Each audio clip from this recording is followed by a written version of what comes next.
Absolutely. 21st century skill sets is a matter of huge debate.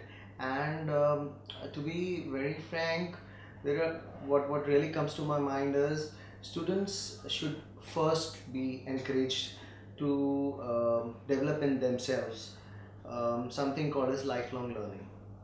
Okay, and post that there are other skills like analytical skills, communication skills, collaborative skills, critical thinking skills, information and technology related skills, because this is the era wherein we are going to create digital leaders.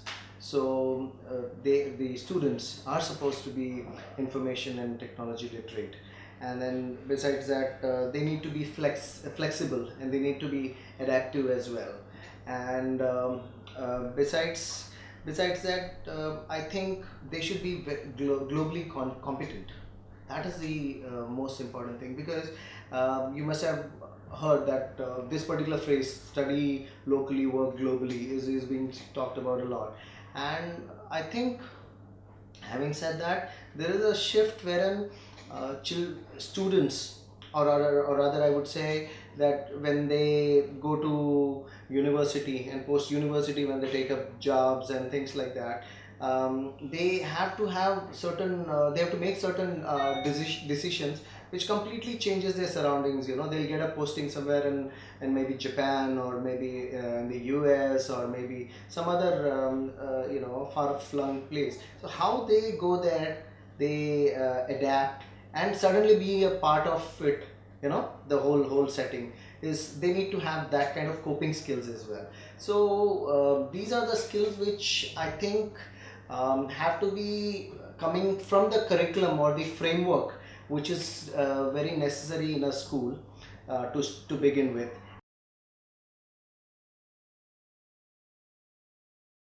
Yeah, so how do we ensure, going back on the 21st century skills, I also told you that I think curriculum plays a very very important role. And this is what curriculum is handed over to the school or the teacher, or what curriculum the school runs, is basically in a large way depicts the vision of the society. Okay, and what is curriculum per se? It is actually a nicely packaged skill set, knowledge, competencies. It's laced with values, which is actually supposed to be learnt by a particular learner. And that is basically curriculum all about.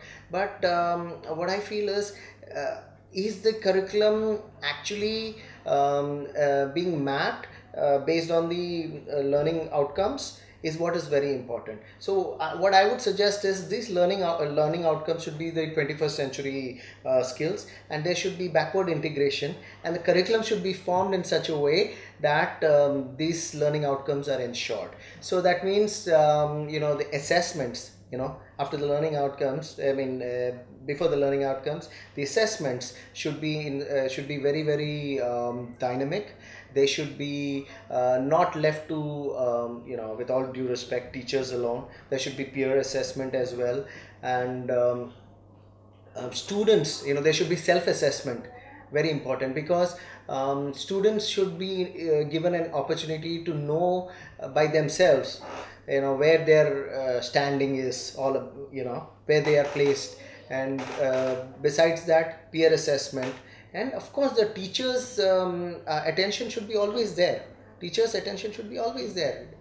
And besides that, and the students should also be given skill rubrics, based on which they can themselves find out where they stand. And there'll be no any kind of thought in the mind of the students that why I've been graded less. Once they look at the rubric, they'll come to know absolutely why there is a issue. And what I feel is, to ensure that this 21st century skill sets are built in all, are instilled in all the students.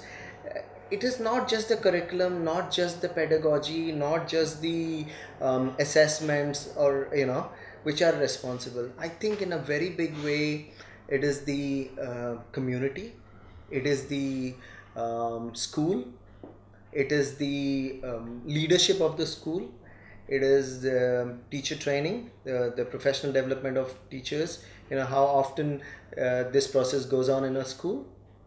And finally, what is the role of parents in the whole thing? I think these are all very, very vital, very, very vital in ensuring that the skill sets, which we are talking today, is instilled in the students. Okay, I'll tell you what. We have a golf stimulator in our school, and as you know, when I particularly brought this particular concept in school, in my school, there were a lot of questions being thrown on me as though, like, golfing for students, children, and things like that, how they are going to cope up with it, or will they ever be in a position to learn. And there were many, many questions about it. What was really worthwhile is we have a lot of students, who are very, very interested to know what is what and things like that. And the recent Olympics, if you see, if you actually think about it, yeah, we had an 18-year-old golfer who made it all the way till the finals. So it's all about basically trying to get children interested. Once you create their interest, the things will happen.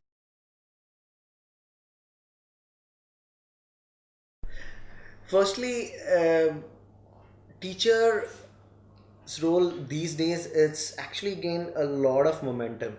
I would say the teacher is more is these days more a friend, philosopher, a facilitator, and the one who actually drives the learning. And teacher, it is okay absolutely for a teacher not to be so very, very informed, but having said that, she should always try to find out, she or he should try always to find out ways and means how to interest the child, how to kindle the interest in a child. That is the biggest challenge that teachers face. And this is something I feel comes with, first, the teacher should be able to have a lot of passion. I think that is something which will completely, identify a top class teacher, from the rest. A person who's very, very passionate about teaching. Once he or she who's passionate will be completely be in a position to kindle the right kind of interest, be innovative, try and find out ways and means how to explain a particular concept or introduce a concept in the classroom, and how to drive the learning. It's all, I think, very, very passion driven. I think it's important for every school or a school leader to expose his or her staff, the teaching staff, to a great level of what do you call professional development. And this is something which has to be ongoing. This cannot be just a one time or a two time. In fact, I would urge that every school should have a professional development, teacher professional development calendar. And religiously and very seriously, this should continue on and on. And you will be surprised that uh, the benefits are simply, sky's the limit when it comes to benefit, because we are these days dealing with something called as technology. I would want to say that there are a trillion ways to actually ensure that quality education is instilled in is going on in schools in India. What really needs to be taken into consideration is, you everybody cannot bring about a sea change. Everybody has to take one step at a time. A wise man once said, while I was doing my doctoral study, you have to eat the elephant bit by bit.